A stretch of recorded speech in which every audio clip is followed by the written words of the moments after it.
नमस्कार, मैं सुनील आप सभी का एजुकेशन प्रभा यूट्यूब चैनल पर हार्दिक स्वागत करता हूं। आज मैं फिर से उपस्थित हूं आपका समाज शास्त्रीय आधार को लेकर के, जिसमें कि एक महत्वपूर्ण टॉपिक है प्रतीकात्मक परस्पर क्रिया उपागम, जिसको कि हम सिंबॉलिक इंटरेक्शन अप्रोच के नाम से जानते हैं। अगर हम सिंबॉलिक इंटरेक्शन अप्रोच की बात करें, प्रतीकात्मक परस्पर उपागम की बात करें, तो इसमें आप देखेंगे कि सबसे पहला जो एक नाम आता है हर्बर्ट ब्लूमर। हर्बर्ट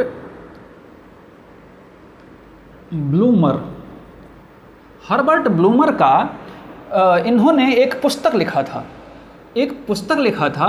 उसमें वो था सिंबॉलिक इंटरएक्शनिज्म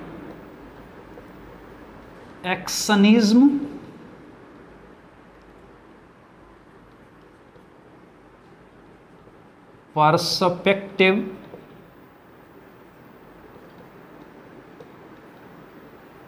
एंड मेथड।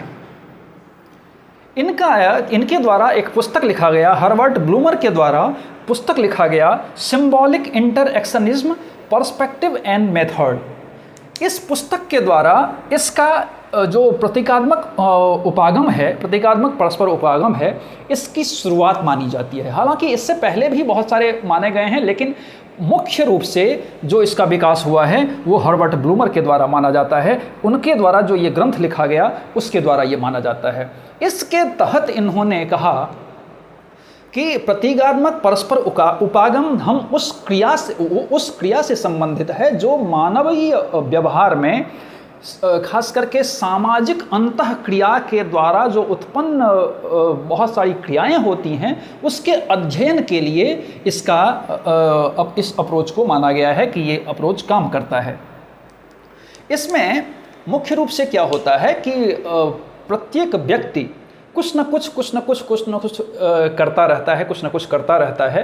तो प्रत्येक व्यक्ति, एक व्यक्ति मान लीजिए कि कोई कुछ क्रिया करता है, तो उसके बिहाफ में दूसरा व्यक्ति भी उसका क्या करता है, रिएक्ट करता है। अर्थात मान लीजिए कि एक व्यक्ति ने कोई काम किया, कुछ भी काम किया, तो उसके रिएक्शन में दूसरा व्यक्ति भी कुछ न कुछ कार्य करता है। जैसे अगर मान लीजिए कि अगर कोई एक आदमी है जो एक आदमी से उलझ रहा है। अब एक आदमी उलझ रहा है तो दूसरा आदमी भी उसका कुछ ना कुछ रिएक्ट करेगा। अर्थात उसके तहत जो अंतःक्रिया उपागम होता है, अंतःक्रिया का जो उपागम होता है, हम ये केवल लड़ाई की बात नहीं कर रहे हैं। जितने भी परस्पर क्रिया उपागम होते हैं, चाहे वो प्रेम से संबंधित हो, प्यार से संबंधित हो, या सामाजिक अंतःक्रिया से संबंधित हो, या अन्य सिद्धांत से संबंधित हो, या जितनी भी क्रियाएं परस्पर होती हैं, शिक्षक और छात्र के बीच में जो परस्पर अंतःक्रियाएं होती हैं, सारी चीज़ों में कुछ न कुछ अगर शिक्षक के द्वारा कुछ बातें कही गई तो उसका प्रभाव कहीं ना कहीं छात्रों के ऊपर पड़ता है, और उसके द्वारा भी कुछ ना कुछ रिएक्शन होता है। रिएक्शन क्या होता है, या तो वो उन चीज़ों को समझ जाता है, या फिर अगर नहीं समझ पाता है तो वो क्या करता है, फिर से वो क्वेश्चन पूछता है। तो कहीं ना कहीं प्रभाव के द्वारा फिर से वो जो रिएक्शन होता है उसी को ये समझने की क्रिया होती है। अर्थात ये कहने का मतलब है कि एक व्यक्ति जो भी कार्य करता है उसका दूसरे व्यक्ति पर कुछ ना कुछ क्या होता है, इफेक्ट पड़ता है, असर पड़ता है। अंतःक्रियाएं जो होती हैं वही इसी चीज़ों को जानने के लिए इस परस्पर क्रिया उपागम या प्रतीकात्मक परस्पर उपागम का इस्तेमाल किया जाता है। अब इसमें आप कहेंगे कि प्रतीकात्मक क्या है, प्रतीकात्मक या सिंबॉलिक क्या है। तो प्रतीकात्मक या सिंबॉलिक वो होता है जिसमें कि जैसे कि मान लीजिए कि हम कोई भी चीज़ें कर रहे हैं तो सिंबल होता है। जैसे हम अभी पढ़ाई कर रहे हैं या पढ़ा रहे हैं, तो हमारी मुखाकृति भी कुछ न कुछ वैसी उस प्रकार की है। तो उस मुखाकृति से आप प्रभावित होते हैं, या हम बता रहे होते हैं, या फिर हम संकेताक्षर में हम कुछ लिख रहे होते हैं, या फिर अगर कोई मान लीजिए कि कोई गुस्सा में है तो अपने मुट्ठी को बंद कर लेता है, एकदम भौएं चढ़ा लेता है, एकदम गुस्से जैसा उसका फेस हो जाता है, या फिर अगर प्रसन्न होता है तो उसकी मुखाकृति में एक अलग छटा हो जाती है, आनंद की तरह उसमें हो जाता है। अर्थात जितनी भी क्रियाएं अलग अलग प्रकार की होती हैं उसमें कुछ ना कुछ क्या होते हैं, सिंबल होते हैं, प्रतीक होते हैं, चिन्ह होते हैं। तो वो जो चिन्ह होते हैं उसी का वो परस्पर क्रिया होती है। ये जानिए कि जब प्रतीक कुछ बनता है, चाहे वो आनंद से संबंधित हो, प्रेम से संबंधित हो, गुस्सा से संबंधित हो, क्रोध से संबंधित हो, भय से संबंधित हो, आश्चर्य से संबंधित हो, या किसी क्रिया से संबंधित हो, या अन्य चीज़ों से संबंधित हो, मतलब नहीं है। तो प्रत्येक क्रिया के पीछे कुछ न कुछ सिंबल बनता है, प्रतीक बनता है, और उस क्रिया के अर्थात प्रतीक के द्वारा, उस चिन्हों के द्वारा समाज में दूसरे व्यक्ति के ऊपर कुछ न कुछ उसका क्या होता है, इफेक्ट होता है, प्रभाव होता है।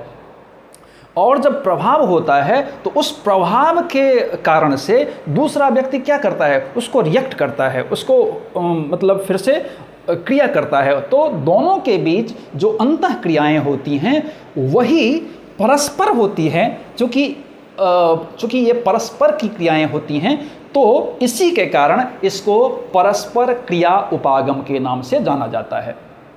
तो मुख्य रूप से ये जान लीजिए कि किसी भी व्यक्ति के द्वारा समाज के अंदर जो भी कोई भी अंतः क्रियाएं किसी भी प्रकार की होती है, उस अंतः क्रिया के द्वारा समाज के ऊपर भी या समाज का असर उस व्यक्ति पर पड़ता है या व्यक्ति का असर समाज पर पड़ता है, तो उसके बीच जो अंतः क्रियाएं होती हैं वही मूल रूप से परस्पर क्रिया उपागम होता है। अब ये इसमें एक नाम आता है आपका G.H. मीड,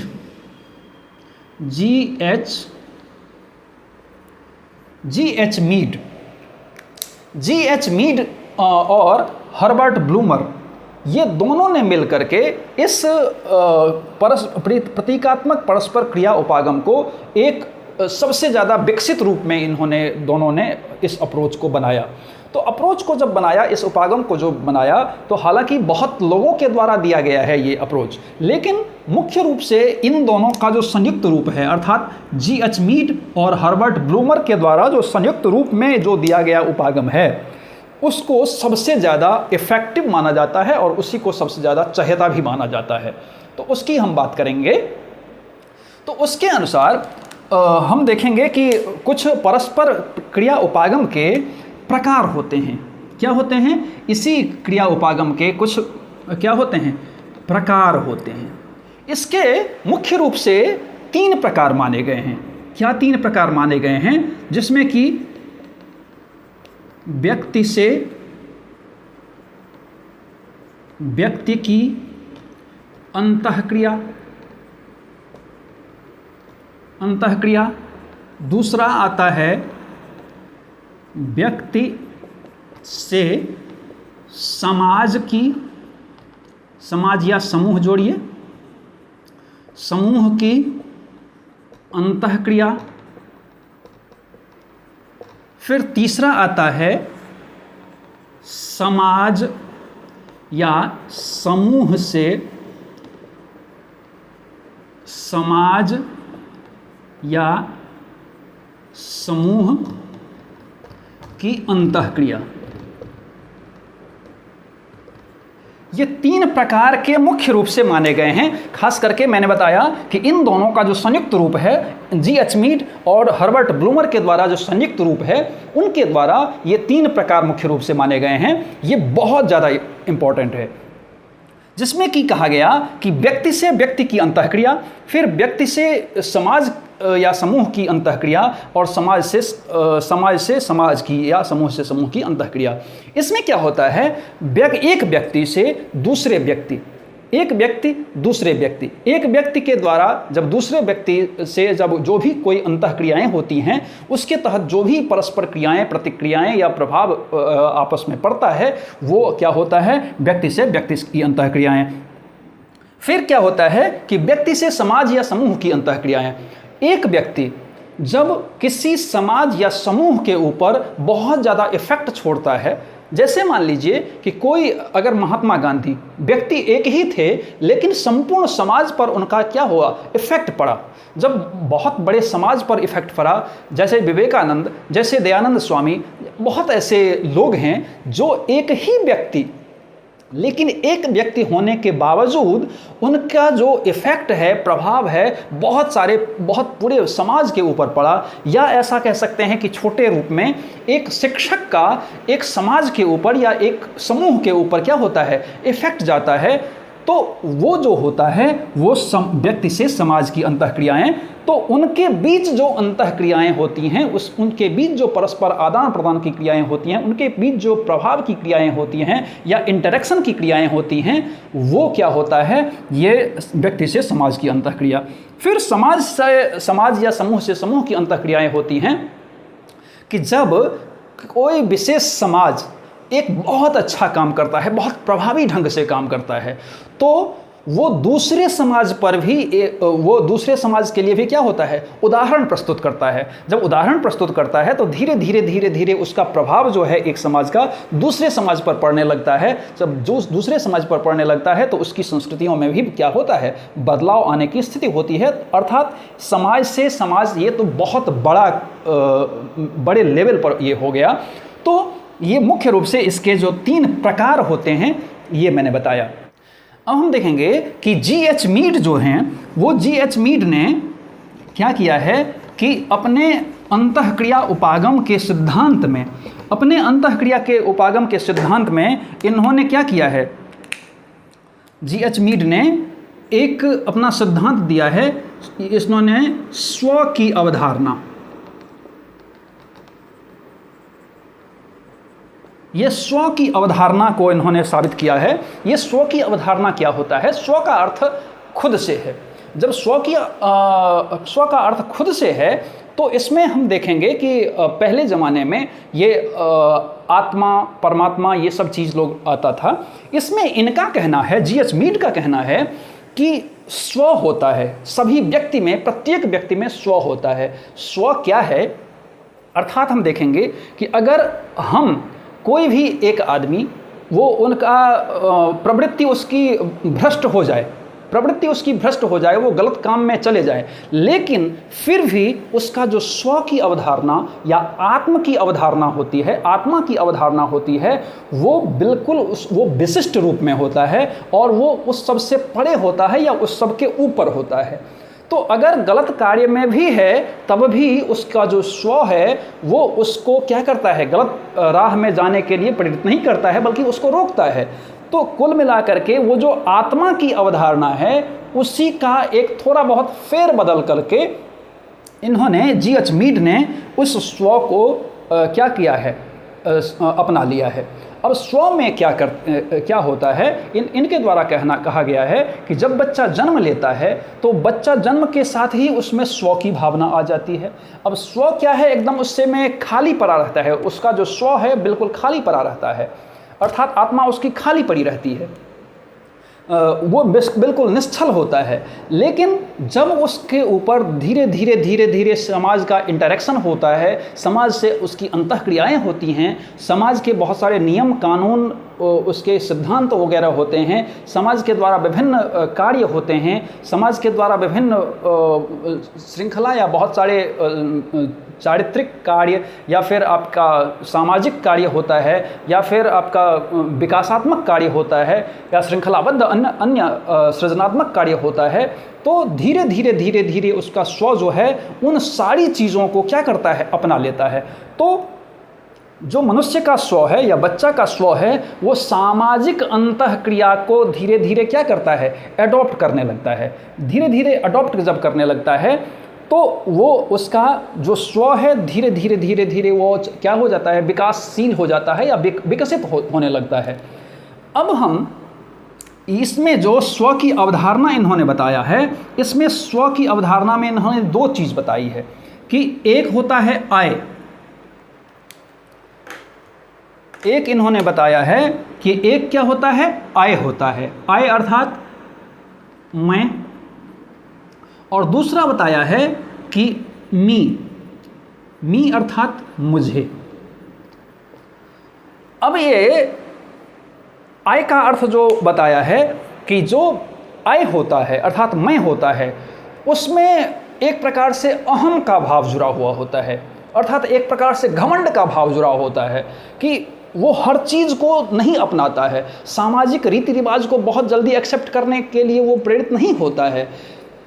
तो जब नहीं प्रेरित होता है तो वो धीरे धीरे उसका जो अहम भाव है वो बढ़ता जाता है, और उसी के कारण से वो कुछ जो अपराधी प्रवृत्ति के जो हो जाते हैं वो उसी मैं का जो भाव है या अहम का जो भाव है, आई का जो भाव है, उसके कारण से वो सारी चीज़ों को जो समाज के अंतःक्रियाएं हैं, समाज के जो सिद्धांत हैं, समाज के जो नियम हैं, उसको सब कुछ वो डेप्थ में उसको स्वीकार नहीं करता है। अर्थात उसको खुद से मतलब होता है कि जो मैं कर रहा हूँ वही सही है। लेकिन जब मी की बात आती है, मुझे की बात आती है, तो ये क्या करता है, ये एक प्रकार से कंट्रोल करता है आई को कंट्रोल करता है कि नहीं भैया, ऐसा नहीं है तुम जो कर रहे हो कि केवल मैं ही सब कुछ हूँ, ऐसा कुछ नहीं है। ये समाज के जो रीति रिवाज हैं, सिद्धांत हैं, मनोदशाएं हैं, ये बहुत सारे लोगों ने मिल करके इसको बनाया है। तो अर्थात जो अच्छा होगा इसीलिए बनाया है सभी लोग मिल करके। तो ये थोड़ा सा स्वीकार करने लगता है। जब स्वीकार करने लगता है तो उसके नियमों को, उसके सिद्धांतों को, उसके जो रूल होते हैं, उसकी जो अवधारणाएं होती हैं, उसके द्वारा जो कार्य होते हैं, अर्थात जो कुछ कार्य करने वाला होता है, जो कुछ अकृत कार्य होता है, जो नहीं करने वाला कार्य होता है, उन चीज़ों के बीच के भेद को ये क्या करता है, समझने लगता है। तो जब समझने लगता है तो समाज के और मुझे के बीच में वो अंतःक्रियाएं होने लगती है। तो ये मुझे क्या करता है कि इसको कहता है कि अरे भैया चुप रह, तू थोड़ा सा चुप रह, तो बड़ा ऐसा कर रहा है कि नहीं, जो मैं कर रहा हूँ वही सही है, जो मैं समझ रहा हूँ वही सही है। ऐसा कुछ भी नहीं है, तू बहुत अभी भोला भाला है, इतना मत नौटंकी कर। तू इतना जान ले कि जो समाज की मनोदशाएं हैं उसके साथ अगर तू चलेगा तभी तू कामयाब होगा, अन्यथा की स्थिति में तो लोग तुम्हें नक्कारा घोषित कर देंगे। तो ये क्या करता है, मी क्या करता है कि इस पर कंट्रोल करता है। लेकिन जिसका आई वाला जो पार्ट है, मैं वाला जो पार्ट है, वो बहुत ज़्यादा प्रबल हो जाता है, जो कि इसको कंट्रोल करने लगता है, तब वो क्या करता है, तब वो आपराधिक प्रवृत्ति की ओर चला जाता है।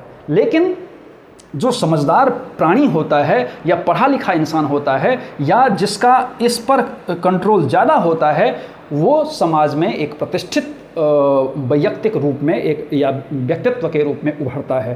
तो मेन रूप से इनका जो ये था कि ये तीन चीज़ें, एक व्यक्ति के बीच में अंतःक्रिया करता है, परस्पर अंतःक्रिया करता है, फिर व्यक्ति समाज के बीच में अंतःक्रिया करता है और समाज के बीच में अंतःक्रिया करता है। तो ये मुख्य रूप से परस्पर क्रिया उपागम प्रतीकात्मक, और मैंने कहा कि परस्पर का भाव ये है कि बहुत सारी भाव भंगिमाओं से है, जो कि हमारे संवेग होते हैं, मनोभाव होते हैं, मुखाकृति होती हैं, मनोदशाएं होती हैं, क्रोध होते हैं, हंसी होती हैं, प्रसन्नता होती हैं, प्यार होता है, दुलार होता है, फटकार होता है, इनकार होता है, तकरार होता है। इन सारी चीज़ों की जो भाव भंगिमाएँ हैं वो व्यक्तियों के साथ, समाजों के साथ या और लोगों के साथ जब परस्पर अंतःक्रियाएं होती हैं तो वही कुल मिलाकर के ये प्रतीकात्मक परस्पर अंतःक्रिया उपागम होता है।